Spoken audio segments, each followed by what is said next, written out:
shi ba ni. A yau abun kunya ya ishe mu dukkanmu, a zo janabin shugaba a yaƙe mu.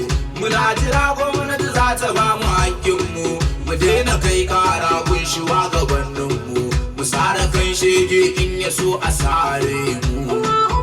Ban sa a kanka takalmi duk wanda ya musa wannan da ni da shi ba ni. A kwanaki wani ya zo kawai yana hauka, an kai shi furzun wai an rufe kasan doka, a kashe mugu domin kaɗe irin jaka, amma abin ya tudura saboda ga doka. Tura wani dan jaki ya fito yana hauka.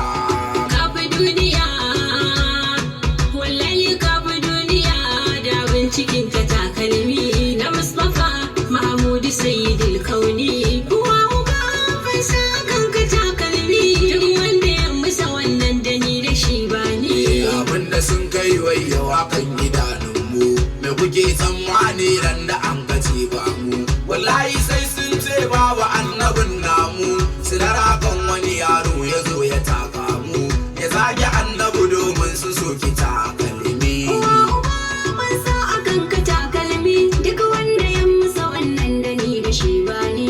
Mai irin rayi na duk ku zo mu kare shi, inda aka ce wai yau an ƙara zage shi, mu sai da ranmu domin mu kare kimar shi, mu sare kan duk wanda ya ƙara zage shi, a san da cewa dukkan irin muna